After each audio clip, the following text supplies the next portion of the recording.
welcome to my YouTube channel Study Time with Priyanka. So today in this video we are going to discuss the latest class 11 English course sample question paper for the students of the academic year of 2022 and 23. So this video will really help you to understand your latest question paper format. So please, it's a request that watch the video till the end. So now without further delay, let's get started. So total आप लोगों का 80 marks का exam होगा and total timing आप लोगों को 3 घंटे का मिलेगा एज यूजुअल, जैसे कि हर एक क्वेश्चन पेपर में मिलता है हर एक सब्जेक्ट का. सो क्वेश्चंस को डिस्कस करने से पहले सबसे पहले हम आपके क्वेश्चन पेपर के फॉर्मेट को डिस्कस करते हैं. सो आपका जो इंग्लिश का क्वेश्चन पेपर रहेगा उसमें टोटल 3 सेक्शंस रहेंगे, यानी कि आपके इंग्लिश के क्वेश्चन पेपर को 3 सेक्शंस में डिवाइड किया गया है, सेक्शन ए, बी एंड सी. सो आपका जो सेक्शन ए रहेगा वो बेसिकली एक रीडिंग सेक्शन होगा. सो सेक्शन ए में आप लोगों से 2 पैसेज बेस्ड क्वेश्चन पूछा जाएगा एंड एक नोट मेकिंग एंड एक समरी राइटिंग पूछा जाएगा. नाउ आपका जो नेक्स्ट सेक्शन है section B, so section B को 2 पार्ट्स में डिवाइड किया गया है. सो फर्स्ट पार्ट में आप लोगों से ग्रामर से रिलेटेड क्वेश्चन पूछा जाएगा जो कि फिल इन द ब्लैंक्स के फॉर्म में रहेगा, एंड दूसरे पार्ट में आप लोगों से राइटिंग से रिलेटेड क्वेश्चन पूछा जाएगा. सो बेसिकली दूसरे पार्ट में आप लोगों से एक एडवर्टाइजमेंट पूछा जाएगा, एक पोस्टर राइटिंग पूछा जाएगा, एक स्पीच राइटिंग पूछा जाएगा एंड एक डिबेट पूछा जाएगा. एंड आपका जो लास्ट सेक्शन है section C, so section C में बेसिकली आपका जो लिटरेचर बुक है, सो दोनों ही बुक से आप लोगों से क्वेश्चन आंसर पूछा जाएगा. सो आई होप कि आपको अपने क्वेश्चन पेपर के फॉर्मेट को बहुत ही अच्छी तरीके से समझ में आ गया होगा. So attempt questions based on specific instruction for each part. साथ ही साथ हर एक पार्ट के लिए, हर एक क्वेश्चन के लिए आपको कुछ स्पेसिफिक इंस्ट्रक्शन भी दिया गया है. सो आपको हर एक इंस्ट्रक्शन को पढ़ के अपने आंसर्स को अटेम्प्ट करना है. So now let's finally discuss the questions. So आपका जो पहला सेक्शन है reading section, so reading section में सबसे जो पहला क्वेश्चन है आपका वो है read the text carefully and answer the question. यानी कि बेसिकली यहाँ पे एक टेक्स्ट लिखा गया है, एक पैसेज दिया गया है. सो पैसेज को पढ़ के आप लोगों को क्वेश्चंस के आंसर्स को देना है. सो आपका जो दोनों ही पैसेज है, सो दोनों ही पैसेज में आप लोगों से multiple choice questions type questions पूछा गया है. सो पैसेज को आपको किस तरीके से करना है, सो जब भी आप पैसेज को अटेम्प्ट करते हो, सो कभी भी पूरे पैसेज को पहले नहीं रीड करना है, पहले नहीं पढ़ना है, इससे आपका बहुत ज़्यादा टाइम वेस्ट होगा. सो फिर पैसेज बेस्ड क्वेश्चंस को किस तरीके से अटेम्प्ट करना है, सो सबसे पहले आपको पैसेज के क्वेश्चंस को पढ़ना है. सो सबसे पहले आपको क्वेश्चंस को पढ़ना है एंड उसके बाद आपको क्वेश्चंस के ऑप्शंस को भी पढ़ना है, एंड उसके बाद आपको ये सर्च करना है कि कौन सा ऑप्शन आपको पैराग्राफ में मिलता है. सो बेसिकली स्टार्टिंग का जो क्वेश्चन रहता है, सो उन सारे क्वेश्चंस का आंसर आपको अपने पैसेज के फर्स्ट पैराग्राफ में ही मिल जाएगा. मिडिल सेक्शन जो रहता है, यानी कि बीच का जो क्वेश्चन रहता है, वो आपको अपने पैसेज के मिडिल पैराग्राफ में मिल जाएगा, मिडिल सेक्शन में मिल जाएगा. एंड लास्ट का जो क्वेश्चन रहता है वो आपको पैसेज के लास्ट पैराग्राफ में मिलेगा. सो आपको इस तरीके से अपने पैसेज के क्वेश्चंस को अटेम्प्ट करना है. सो इससे आपका जो पैसेज है वो बहुत ज़्यादा जल्दी कंप्लीट हो जाएगा. सो सेम इसी तरीके से हम इस वाले पैसेज को भी अटेम्प्ट करते हैं. सो आपका पहला क्वेश्चन है that what is the factor that determines the success of the climber. यानी कि इनमें से वो कौन सा फैक्टर होता है जो कि क्लाइंबर के सक्सेस को डिटरमाइन करता है. सो सबसे पहले हम लोग एक बार ऑप्शंस को पढ़ लेते हैं. सो पहला ऑप्शन है अवेलेबिलिटी ऑफ प्रोटेक्टिव इक्विपमेंट, दूसरा ऑप्शन है height and weight of the climber, तीसरा ऑप्शन है availability of oxygen mask and last option है the stamina of the climber. So आपने एक बार ऑप्शंस को अच्छी तरीके से पढ़ लिया. नाउ आपको नेक्स्ट ये देखना है कि इन चारों ऑप्शंस में से आपको कौन सा ऑप्शन, कौन सा जो लाइन है वो आपको अपने पैराग्राफ में मिलता है, पैसेज में मिलता है. सो जैसे कि मैंने आपको बताया कि फर्स्ट क्वेश्चन का आंसर आपको अपने पैसेज के फर्स्ट पैराग्राफ में ही मिल जाएगा. सो हम लोग चेक करते हैं. सो बेसिकली आप देखिए कि आपका जो पैसेज है, सो पैसेज का जो थर्ड लाइन है, यहीं पे आपका पहले क्वेश्चन का आंसर दिया गया है that the stamina of the climber which ultimately determines the success of his attempt. So इसीलिए इस क्वेश्चन का राइट आंसर हो जाएगा option number D, which is the stamina of the climber. ना आपका नेक्स्ट क्वेश्चन है question number 2, what precaution should the climber take during their journey. So climber को कौन से प्रिकॉशन को लेना चाहिए अपने जर्नी के टाइम पीरियड के दौरान. सो पहला ऑप्शन है have a subtle presence of mind, दूसरा ऑप्शन है अवॉइड कॉजिंग अ डिजास्टर, तीसरा ऑप्शन है have a good sponsor and last option है टेक लोकल गाइड्स अलोंग. सो इस क्वेश्चन के ऑप्शंस को भी हम लोग पैसेज में सर्च करते हैं।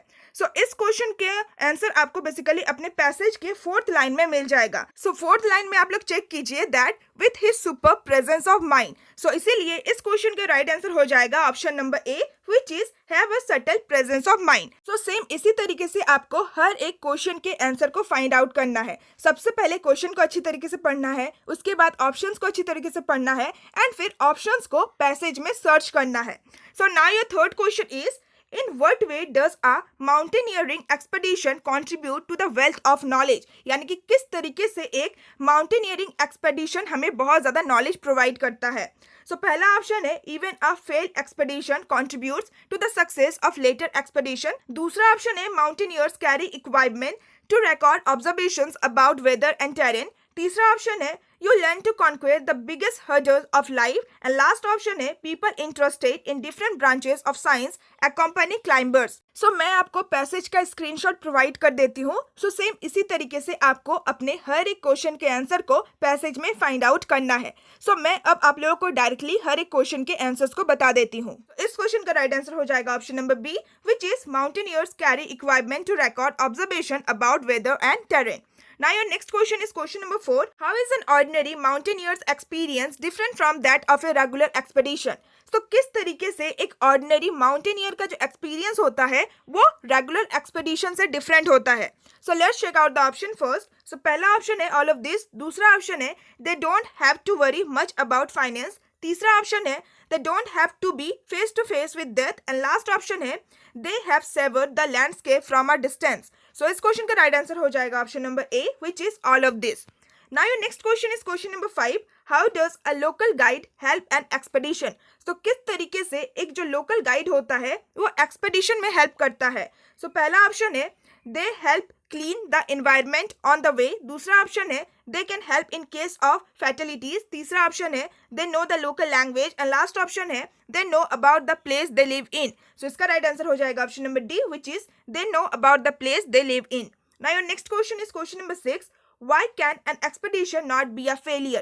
So कभी भी हम लोग एक एक्सपेडिशन को फेलियर क्यों नहीं कंसिडर करते हैं। सो पहला ऑप्शन है temporarily suspending operations become a necessity at times. दूसरा ऑप्शन है recorded observations of incomplete expedition still stand useful. तीसरा ऑप्शन है reaching the destination does not mark its success and last option है all of this. So इस question का right answer हो जाएगा option number D, which is all of this.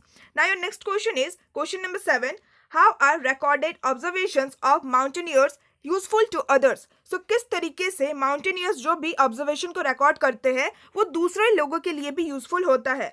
सो पहला option है it would otherwise not be possible to know about Everest. दूसरा option है they give an insider's outlook to mountaineering.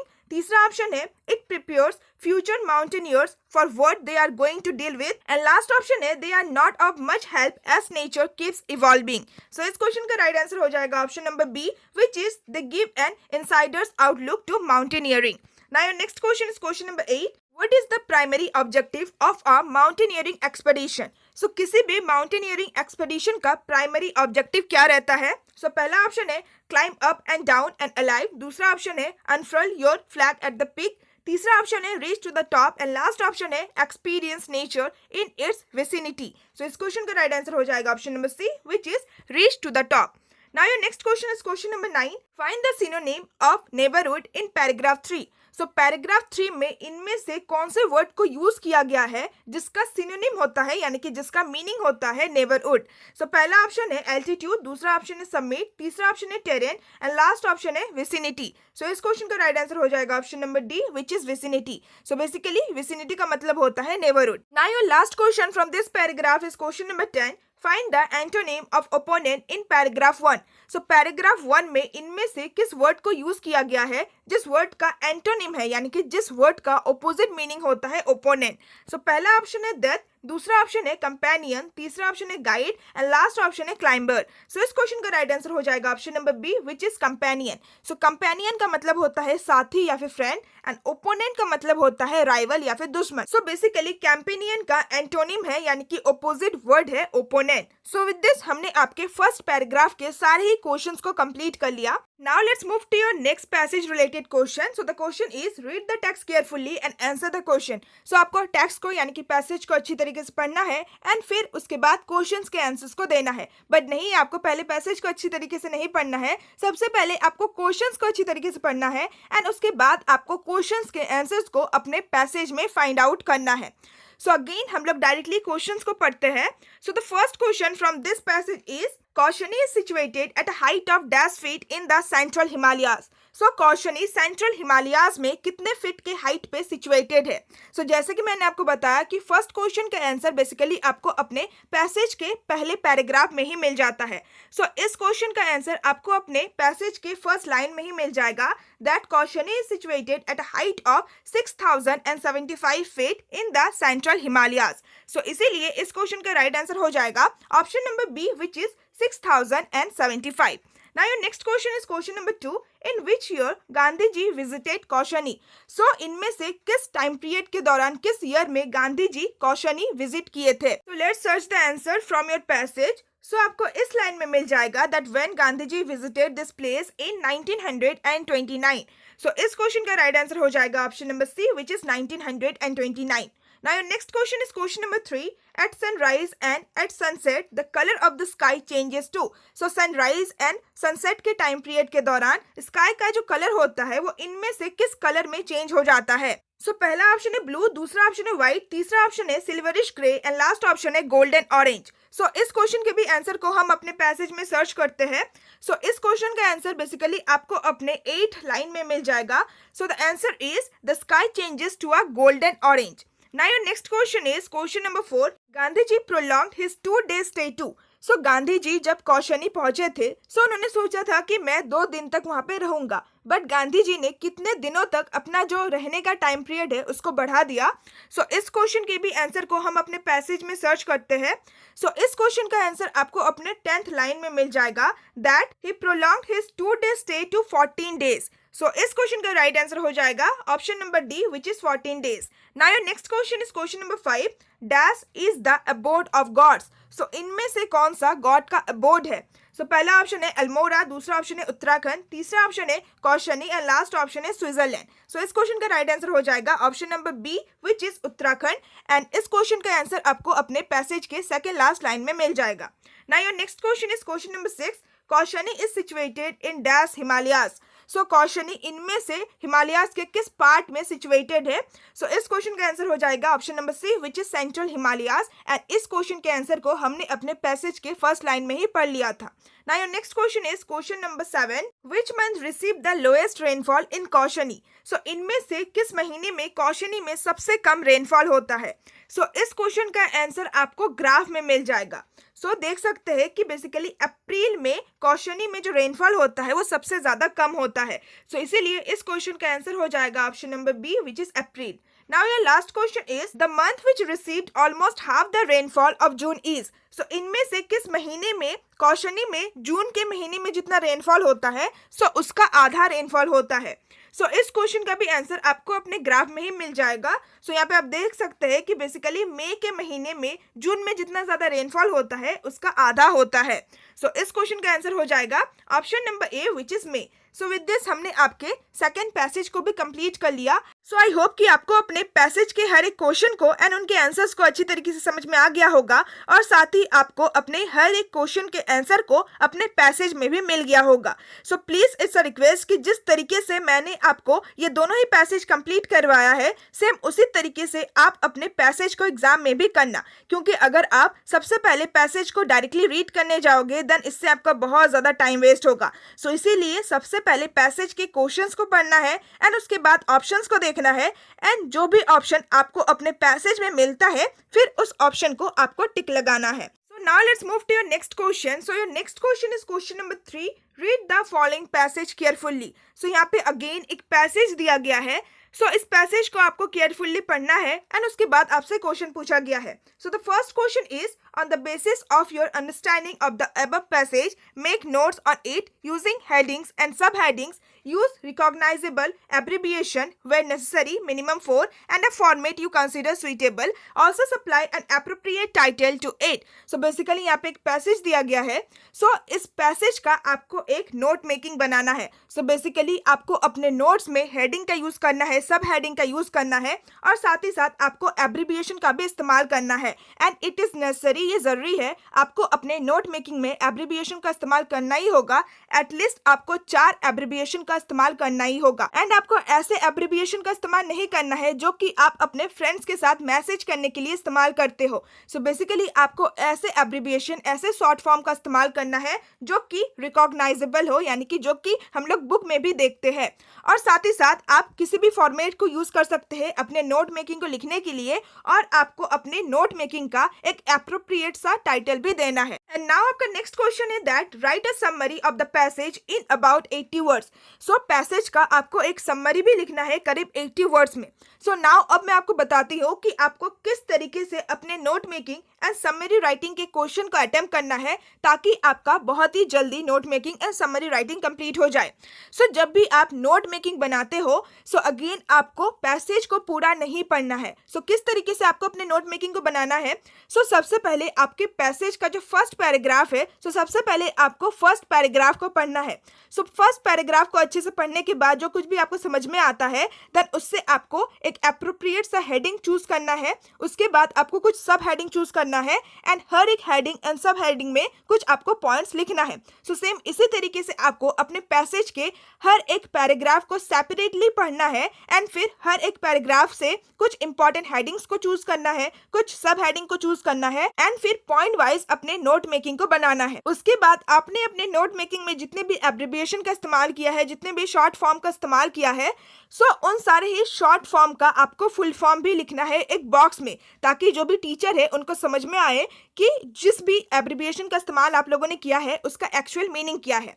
And उसके बाद आपको एप्रोप्रिएट टाइटल को चूज करना है. सो बेसिकली नोट मेकिंग में सबसे पहले आपको टाइटल नहीं लिखना है, सबसे पहले आपको नोट मेकिंग को कंप्लीट करना है एंड उसके बाद आपको एप्रोप्रिएट टाइटल को चूज करना है. ऐसा क्यों? तो बेसिकली जब आप अपने पैसेज के फर्स्ट पैराग्राफ को पढ़ोगे सो फर्स्ट पैराग्राफ को पढ़ने के बाद आपको इतना ज्यादा आइडिया नहीं मिलेगा कि आखिर पैसेज में क्या लिखा गया है. सो इसीलिए सबसे पहले नोट मेकिंग को कंप्लीट करना है, हर एक पैराग्राफ से नोट मेकिंग को बना लेना है एंड उसके बाद जब आपको इस पैसेज से रिलेटेड एक अच्छा खासा आइडिया मिल जाएगा एंड उसके बाद आपको एप्रोप्रिएट टाइटल को चूज करना है. सो आई होप कि आपको बहुत ही अच्छी तरीके से समझ में आ गया होगा कि आपको नोट मेकिंग के क्वेश्चन को किस तरीके से अटेम्प्ट करना है ताकि आपका नोट मेकिंग बहुत ही जल्दी कंप्लीट हो जाए.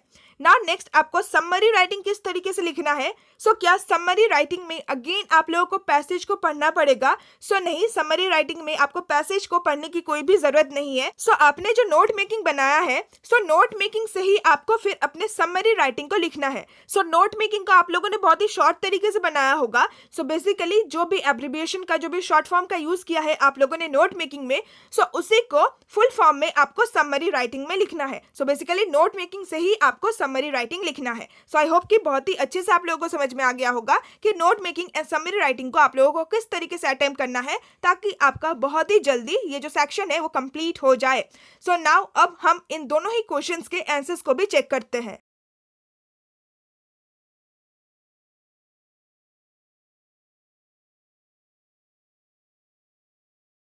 So this is the answer of your third question. सो सबसे पहले इस नोट मेकिंग का एक एप्रोप्रिएट सा टाइटल दिया गया है. So the title is technique to improve concentration. So जैसे कि मैंने आपको बताया कि सबसे पहले आपको अपने नोट मेकिंग को कंप्लीट कर लेना है एंड उसके बाद आपको एप्रोप्रिएट टाइटल को चूज करना है. सो टाइटल के लिए आप स्पेस छोड़ सकते हो.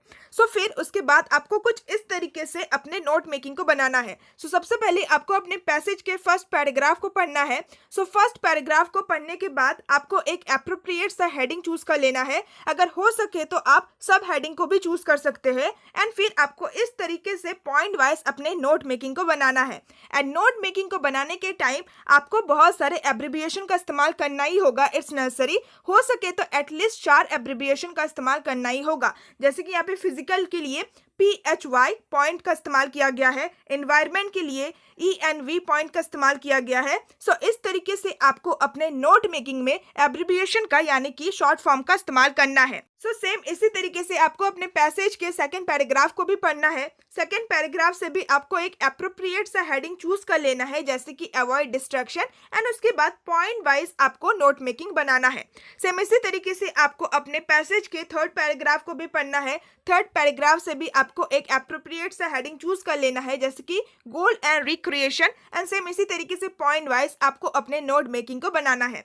सो एट द लास्ट आपने जो कुछ भी एब्रिविएशन का इस्तेमाल किया है, जितने भी एब्रिविएशन का इस्तेमाल किया है अपने नोट मेकिंग में, सो उन सारे एब्रिविएशन, उन सारे शॉर्ट फॉर्म का आपको फुल फॉर्म इस तरीके से लिखना पड़ेगा।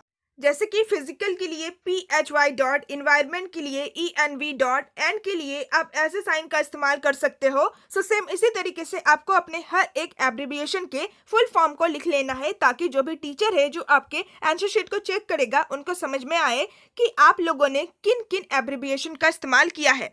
सो नोट मेकिंग को कंप्लीट करने के बाद आपको नेक्स्ट समरी राइटिंग लिखना है। सो जो भी नोट मेकिंग बनाया है आप लोगों ने, जो कि पॉइंट्स के फॉर्म में है, सो उन्हीं सारे पॉइंट्स को आप लोगों को पैसेज के फॉर्म में लिख लेना है। एंड जिन भी शॉर्ट फॉर्म का इस्तेमाल किया है आप लोगों ने नोट मेकिंग में, सो उसको फुल फॉर्म वाइज लिखना है। सो इसी तरीके से आपका जो समरी राइटिंग है वो भी कंप्लीट हो जाएगा। सो 80 वर्ड्स में आपको अपने समरी को कंप्लीट कर लेना है। सो विद दिस हमने आपके क्वेश्चन नंबर 3 के दोनों ही क्वेश्चन, note making and summary writing के आंसर्स को देख लिया। सो विद क्वेश्चन नंबर 3 हमने आपके सेक्शन A के सारे ही क्वेश्चंस को कंप्लीट कर लिया। So now let's move to your next section which is section B। So section B के फर्स्ट पार्ट में आप लोगों से ग्रामर से रिलेटेड क्वेश्चन पूछा गया है।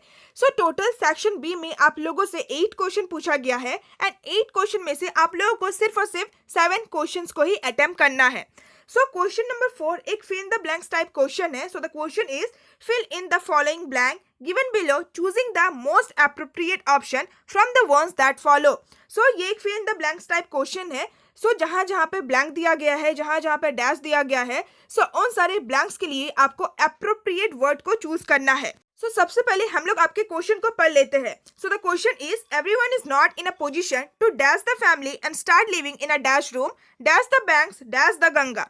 सो आपका जो पहला ब्लैंक है, blank number A, so blank number A के लिए आपके पास 4 ऑप्शन है। सो पहला ऑप्शन है लीव, दूसरा ऑप्शन है लीवर, तीसरा ऑप्शन है टेल एंड लास्ट ऑप्शन है लिविंग।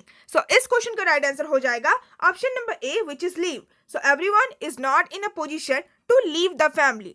नाउ आपका जो सेकंड ब्लैंक है, blank number B, so blank number B के लिए आपके पास अगेन 4 ऑप्शन है। पहला है स्मॉल, दूसरा है स्मॉलर, तीसरा है स्मॉलेस्ट एंड लास्ट है लिटिल। सो इसका राइट आंसर हो जाएगा option number 1 which is small.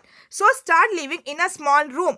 ना आपका जो तीसरा ब्लैंक है, ब्लैंक नंबर सी, सो उसके लिए आपके पास अगेन 4 ऑप्शन है, on, in, of and off. So again इसका राइट आंसर हो जाएगा option number 1 which is on. So on the banks. And आपका जो लास्ट ब्लैंक है, ब्लैंक नंबर डी, सो इसके लिए अगेन आपके पास 4 ऑप्शन है, in, of, on and off. So इसका राइट आंसर हो जाएगा option number 2 which is of. So एक बार करेक्ट ऑप्शन के साथ इस पूरी लाइन को पढ़ते हैं। So everyone is not in a position to leave the family and start living in a small room on the banks of the Ganga. So पहला क्वेश्चन का आंसर हो जाएगा लीव, दूसरा क्वेश्चन का आंसर हो जाएगा स्मॉल, तीसरे क्वेश्चन का आंसर हो जाएगा ऑन एंड लास्ट क्वेश्चन का आंसर हो जाएगा ऑफ। सो विद दिस आपका क्वेश्चन नंबर 4 भी कंप्लीट होता है। So now let's move to your next question which is question number 5। So read the text carefully and answer the question. So ये जो text given है इसको आपको अच्छी तरीके से पढ़ना है एंड फिर क्वेश्चन के आंसर को देना है।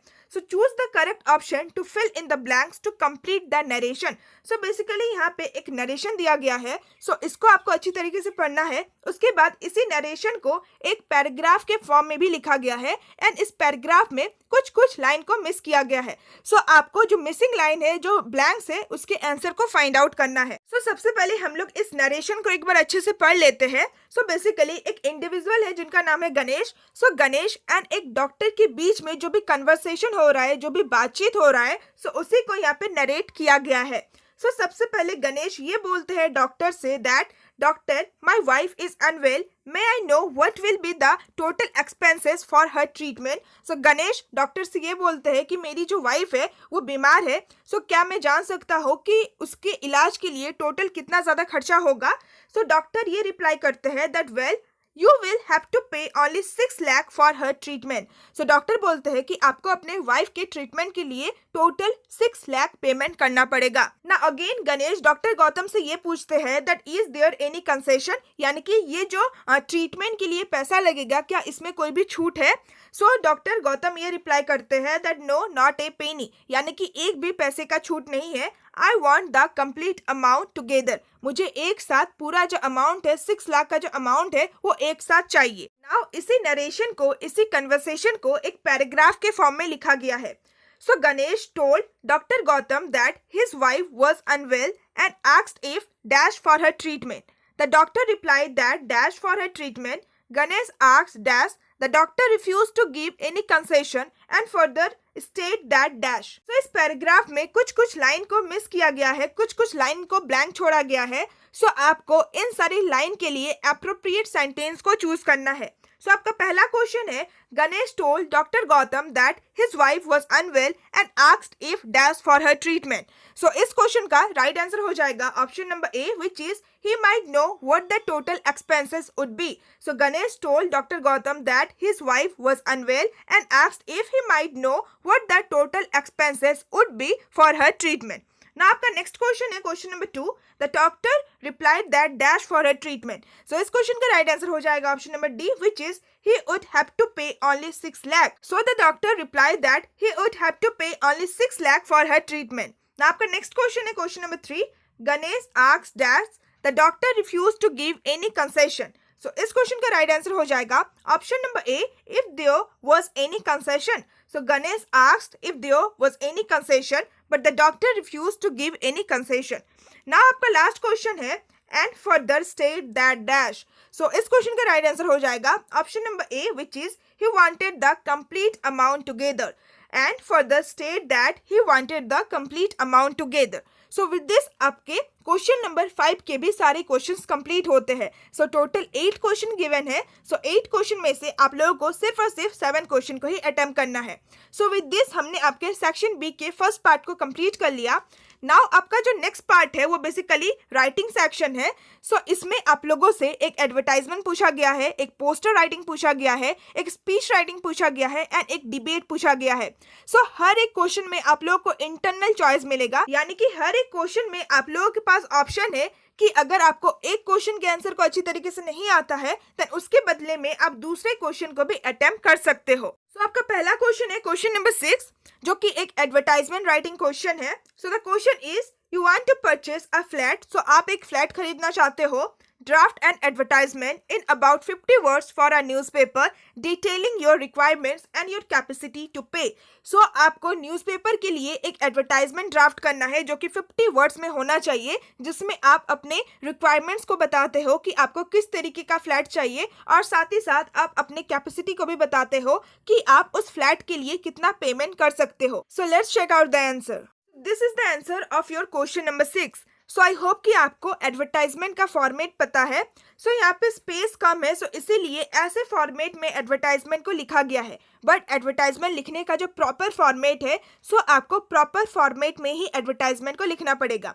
सो सबसे पहले आपको टाइटल देना पड़ेगा। सो किस लिए, आप किस चीज़ के लिए एडवर्टाइजमेंट कर रहे हो। सो आपको फ्लैट परचेज करना है। सो सबसे पहले आपको टाइटल में कैपिटल लेटर में लिखना पड़ेगा फॉर परचेज, एंड उसके बाद आपको अपने एडवर्टाइजमेंट को लिखना पड़ेगा कुछ इस तरीके से। सो सबसे पहले आपको अपने एडवर्टाइजमेंट में ये लिखना है कि आप किस जगह पे अपने फ्लैट को परचेज करना चाहते हो। आपको एड्रेस देना है। उसके बाद आपको अपने रिक्वायरमेंट्स को लिखना है कि आपको किस तरीके का फ्लैट चाहिए, आपको फ्लैट में कितने सारे रूम्स चाहिए। उसके बाद आपको अपने प्राइस का कैपेसिटी को लिखना है कि आप कितना पेमेंट करना चाहते हो उस फ्लैट के लिए।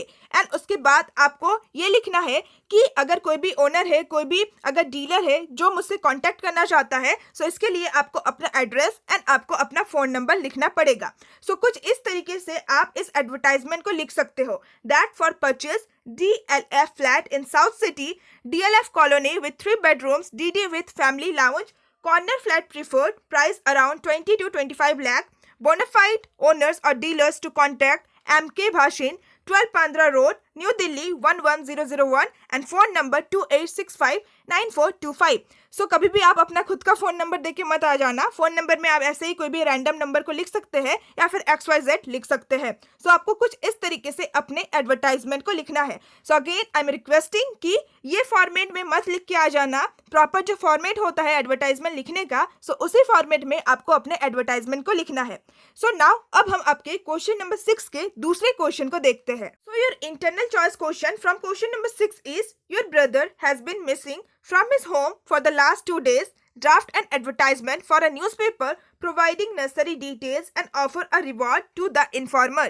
So आपका जो भाई है वो अपने घर से 2 दिन से लापता है, 2 दिन से गुम है. सो आपको एक एडवर्टाइजमेंट लिखना है न्यूज़पेपर में जिसमें आप अपने ब्रदर के जितने भी नेसेसरी डिटेल्स है, जितने भी इंपॉर्टेंट डिटेल्स है उसको खोजने के लिए. सो उन सारी डिटेल्स को आपको अपने एडवर्टाइजमेंट में लिखना है. एंड साथ ही साथ आपको ये भी लिखना है कि अगर कोई भी व्यक्ति मेरे भाई के बारे में इन्फॉर्म करता है देन उस इन्फॉर्मर को कुछ रिवॉर्ड भी मिलेगा, कुछ इनाम भी मिलेगा. So let's check out the answer. तो आपको कुछ इस तरीके से अपने एडवर्टाइजमेंट को लिखना है. सबसे पहले आपको एक टाइटल लिखना पड़ेगा कैपिटल लेटर में, जैसे कि पर्सन मिसिंग. उसके बाद जो भी पर्सन मिस हुआ है यानी कि जो आपका भाई मिसिंग है, उसके बारे में कुछ इंपॉर्टेंट एंड नेसेसरी डिटेल लिखना पड़ेगा, जैसे कि उसका क्या नाम है, उसका एज कितना है, उसका हाइट कितना है, कैसा कंप्लेक्शन है यानी कि कैसा उसका कलर है स्किन का, उसने लास्ट टाइम कौन से कलर के ड्रेस पहने थे, कहाँ से वो गुम हुआ है, अगर उसके शरीर में कोई भी निशान है देन उसके बारे में आपको बताना है, किस जगह से गुम हुआ है, किस टाइम में वो गुम हुआ है, किस टाइम से वो मिसिंग है,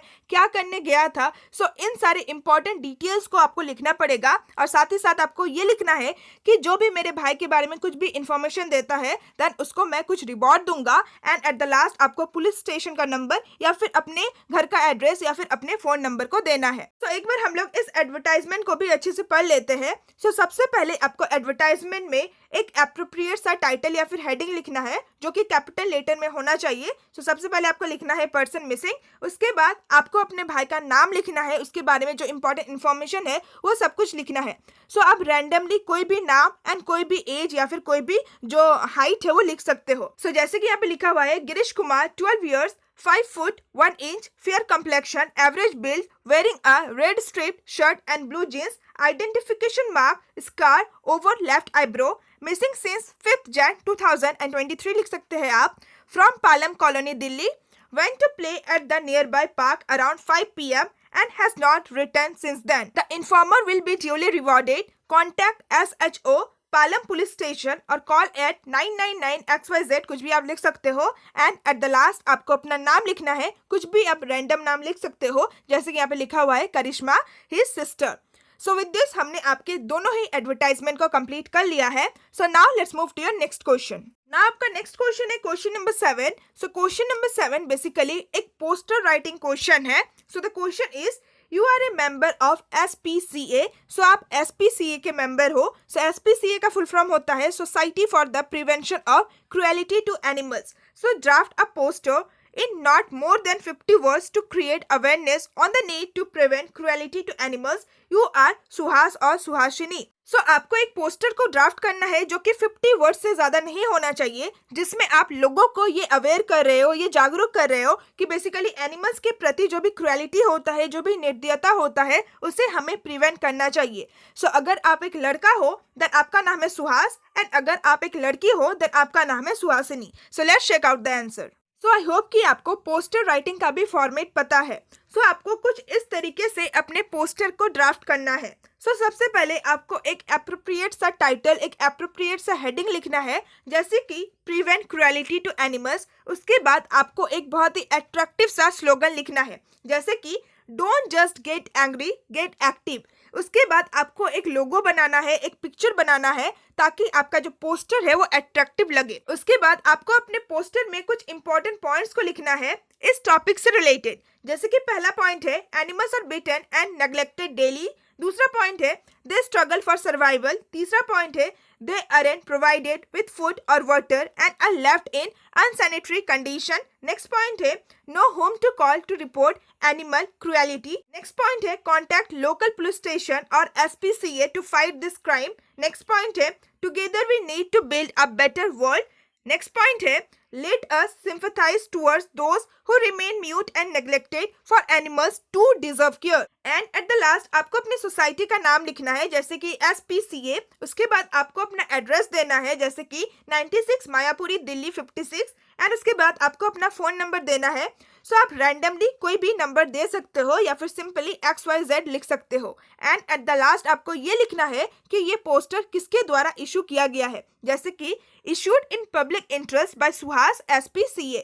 सो विद दिस आपका पहला पोस्टर कंप्लीट होता है. तो the internal choice question from your question 7 is draft a poster advising to keep vehicular emission under control. So आपको एक पोस्टर को ड्राफ्ट करना है जिसमें आप लोगों को ये एडवाइस दे रहे हो कि बेसिकली व्हीकल्स के द्वारा जो भी इमिशन होता है यानी कि हार्मफुल गैसेस का जो इमिशन होता है जो रिलीज होता है उसे हमें कंट्रोल करना चाहिए. So let's check out the answer. तो आपको कुछ इस तरीके से अपने पोस्टर को ड्राफ्ट करना है. सो सबसे पहले आपको अपने पोस्टर के लिए एक एप्रोप्रिएट सा टाइटल लिखना है, एक हेडिंग लिखना है एंड उसके बाद एक अट्रैक्टिव सा स्लोगन लिखना है. सो इस पोस्टर में सबसे पहले स्लोगन लिखा गया है एंड उसके बाद हेडिंग दिया गया है. सो स्लोगन है are you leaving this behind for your children and title है keep your exhaust emission in check. उसके बाद आपको एक पिक्चर बनाना है या फिर एक लोगो बनाना है जिसके थ्रू आपका जो पोस्टर है वो बहुत ज़्यादा अट्रैक्टिव लगे. उसके बाद आपको कुछ इफेक्ट्स के बारे में लिखना है यानी कि बेसिकली वैक्यूलर इमिशन से क्या क्या इफेक्ट्स होता है. सो वैक्यूलर इमिशन की वजह से यानी कि व्हीकल्स के थ्रू हार्मफुल गैसेस रिलीज किए जाने की वजह से, इमिट किए जाने की वजह से बेसिकली ये सारे हार्मफुल इफेक्ट्स होते हैं. जैसे कि पहला इफेक्ट है ग्लोबल वार्मिंग, दूसरा इफेक्ट है एसिड रेन, तीसरा इफेक्ट है decrease air soil and water quality, fourth effect है skin and eye irritation and allergies and last effect है रिस्पिरेटरी प्रॉब्लम्स. ना अगेन यहाँ पे एक स्लोगन का इस्तेमाल किया गया है reduce pollution and protect life. Remember, any visual emission from your vehicle will attract heavy penalty and may even lead to cancellation of your registration, permit, fitness certificate. And at the last आपको लिखना है कि किन के द्वारा ये जो poster है ये ड्राफ्ट किया गया है. सो transport department government of NCT new Delhi. So with this आपके क्वेश्चन नंबर 7 के दोनों ही पोस्टर्स कंप्लीट होते हैं. आपका नेक्स्ट क्वेश्चन है question number 8. So the question is write a speech in 150 to 200 words on the topic discipline shapes the future of a student. It is to be delivered in the morning assembly. You are Karuna or Karan. सो आपको एक speech लिखना है जो कि 150 से 200 words में होना चाहिए एंड आपका टॉपिक है discipline shapes the future of a student यानी कि डिसिप्लिन, अनुशासन किसी भी स्टूडेंट के फ्यूचर को शेप करता है. सो आपको इस स्पीच को अपने असेंबली में बोलना है, मॉर्निंग असेंबली में. सो अगर आप एक लड़की हो देन आपका नाम है करुणा एंड अगर आप एक लड़के हो देन आपका नाम है Karan. So let's check out the answer. सो आपको कुछ इस तरीके से अपने स्पीच को लिखना है. सो सबसे पहले आपको टाइटल लिखना है, टॉपिक लिखना है एंड उसके बाद आपको 3-4 पैराग्राफ में अपने स्पीच को लिखना है. सो पहला जो पैराग्राफ होगा वो बेसिकली इंट्रोडक्शन होगा, दूसरा जो पैराग्राफ होगा वो बॉडी पार्ट होगा एंड लास्ट जो पैराग्राफ होगा वो कंक्लूजन होगा. सो मैं आप लोगों को एक बार रीड करके इस स्पीच को सुना देती हूँ. So good morning everyone, respected principal, sir, honorable teachers and all my dear friends. Today I, Karan of class 8A, stand before you to speak on the topic discipline shapes the future of a student. So discipline is the most underrated and the least understood aspect of our student's life. Discipline is seen as the opposite of freedom. It is not seen as a synonym for an organized and goal-driven efforts. In reality, it is absolutely necessary in molding the future of a student. Discipline introduces direction and orients the lifestyle of a student. Without it, success is not possible. It's discipline that shapes up your life. It's discipline that makes you a gentleman. It's discipline that makes you speak against the wrong. And it's discipline that defines your character. Discipline brings in a sense of responsibility, realization, and determination to strive hard each time after failure and stay grounded after achieving success. It is the key to having a strong foundation. Discipline cultivated in the early years is what shapes a student's life in the formative years. It teaches the kind of attitude that a person should have because a bad attitude is a deal breaker no matter how rich one is or how many degrees one has. So, discipline is used to bring out the traits and characteristics in a person that are helpful for a better outcome and in making success effortless. Hence, discipline should not be an option but a compulsion in a student's life. Thank you. So, with this आपका पहला speech complete होता है. Now, your internal choice from question number 8 is after the rainy season is over mosquitoes start breeding. So जैसे ही rainy season खत्म होता है mosquitoes breed करना स्टार्ट कर देते हैं. दे कज मलेरिया, डेंगू, चिकनगुनिया एक्सेट्रा. सो मॉस्क्यूटोज बहुत सारे डिजीज को स्प्रेड करते हैं जैसे कि मलेरिया, डेंगू, चिकनगुनिया एंड और भी बहुत सारे. This disease can sometimes prove to be fatal. So ये सारे जो डिजीज है ये कभी कभार फैटल डिजीज भी बन जाते हैं, यानी कि ऐसे डिजीज जिसके कारण से किसी भी व्यक्ति का डेथ हो सकता है. So as the principal of your school you have decided to deliver a speech on protection from mosquitoes. So आप एक स्कूल के प्रिंसिपल हो. सो एक प्रिंसिपल के रूप में आपने ये डिसाइड किया है कि आप अपने स्कूल में एक स्पीच दोगे जिसमें आप स्टूडेंट्स को ये बताओगे कि वे लोग किस तरीके से मॉस्क्यूटोज के बाइट से अपने आप को प्रोटेक्ट कर सकते हैं. So write the speech in 150 to 200 words. So आपको इस स्पीच को 150 से लेकर 200 वर्ड्स में लिखना है. So let's check out the answer. So this is the answer of your question. So आपको कुछ इस तरीके से अपने स्पीच को लिखना है. सो सबसे पहले आपको अपने स्पीच के लिए एक एप्रोप्रिएट सा हेडिंग लिखना है, एक टाइटल लिखना है एंड उसके बाद आपको अपने स्पीच को 3 पार्ट्स में लिखना है. सो आपके स्पीच का जो पहला पार्ट है यानी कि जो पहला पैराग्राफ है उसमें आपको इंट्रोडक्शन लिखना है. सेकंड पैराग्राफ में आपको मेन बॉडी लिखना है एंड थर्ड पैराग्राफ में आपको अपने स्पीच का कंक्लूजन लिखना है. सो एक बार मैं ये स्पीच आप लोगों के लिए रीड करके सुना देती हूँ. So good morning everyone, dear teachers, staff members and students. Today I would like to draw your attention on the need to be aware about the mosquitoes and the havoc they create. After every rainy season, there is a menace of mosquitoes as their numbers swell very fast. Many diseases like malaria, dengue and chikungunya result from mosquito bites. This disease sometimes prove to be fatal. We should always remember that prevention is better than cure. We can take a number of steps to protect ourselves and others from mosquito bites and the resultant diseases. The first step is to apply any insect repellent cream on uncovered skin during the daytime. The next step is to wear full sleeve tops or shirt and pants to cover as much skin as possible. Also try to sleep under a mosquito net during the night to prevent mosquito bite. One of the major action that should be taken is to not allow stagnant water around our homes as mosquitoes live and breed in such waters. Water should not be allowed to accumulate in poles, discarded tires, coolers, empty pots, etc. One should also make sure that windows and door screens do not have any hole in them that allow entry of mosquitoes. Our lives become stale when we are unhealthy. So keep yourself and your family safe by learning about the symptom, treatment and preventive measure of mosquito-borne disease. As they say, health is wealth. Thank you. So with this आपका second speech भी complete होता है. Now your next question is question number 9. So question number 9 basically एक debate writing question है. So the question is, it is a common perception that TV is the major distraction in the life of students today. सो ज़्यादातर लोगों का ये common perception रहता है यानी कि कॉमन ओपिनियन रहता है कि आज के टाइम पीरियड में टीवी सबसे बड़ा डिस्ट्रैक्शन होता है स्टूडेंट के लाइफ में. सो आई नो कि आप लोग क्या सोच रहे होंगे. सो आज के टाइम पीरियड में टीवी नहीं बल्कि फ़ोन सबसे बड़ा डिस्ट्रैक्शन है स्टूडेंट के लाइफ में. बट इस क्वेश्चन में टीवी ही लिखा गया है. So watching TV makes them suffer mentally and physically. So ज़्यादा टीवी देखने से स्टूडेंट्स मेंटली एंड फिजिकली दोनों ही रूप से सफ़र करते हैं.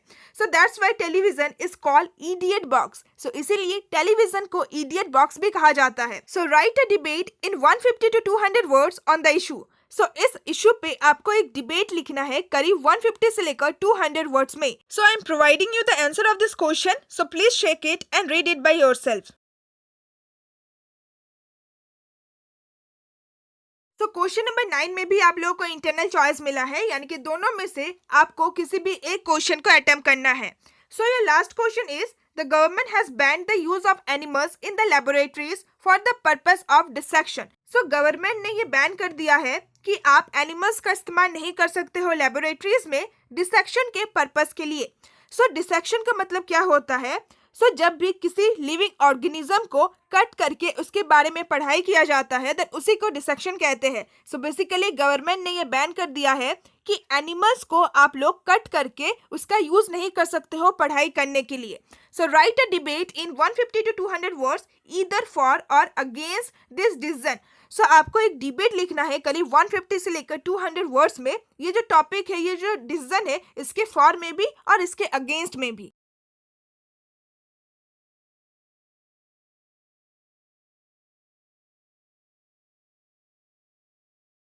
सो विद दिस लास्ट क्वेश्चन हमने आपके सेक्शन बी के भी सारे ही क्वेश्चंस को कंप्लीट कर लिया। सो विद दिस हमने आपके सेक्शन ए को भी कंप्लीट कर लिया और सेक्शन बी को भी कंप्लीट कर लिया। नाउ आपका जो लास्ट सेक्शन है वो है सेक्शन सी, जिसमें आप लोगों से लिटरेचर बुक से रिलेटेड क्वेश्चन पूछा गया है। सो ये जो लास्ट सेक्शन है ये हम अपने नेक्स्ट वीडियो में कवर करेंगे, क्योंकि ये वीडियो ही ऑलरेडी बहुत ज़्यादा लंबा हो गया है। सो नेक्स्ट पार्ट मैं बहुत ही जल्दी अपलोड कर दूंगी। सो अगर अभी तक आप लोगों ने मेरे चैनल को सब्सक्राइब नहीं किया है देन प्लीज़ कर दीजिए और साथ ही साथ बेल आइकन को भी ऑन कर दीजिए, ताकि जैसे ही मैं नेक्स्ट पार्ट अपलोड करूँ आपको नोटिफिकेशन मिल जाए। साथ ही साथ नेक्स्ट पार्ट का लिंक मैं आपको डिस्क्रिप्शन बॉक्स में भी दे दूंगी, या फिर आप डायरेक्टली आई बटन को भी क्लिक करके नेक्स्ट पार्ट को देख सकते हैं। सो आई होप कि आपको आज का ये वीडियो बहुत ज़्यादा हेल्पफुल लगा होगा। So if you find this video helpful then please like my video and share my video with your friends and classmate, and please comment me down कि आपको ये वीडियो कैसा लगा। So now see you all soon in my next video. Till then bye bye and stay tuned with my channel and thanks for watching my video.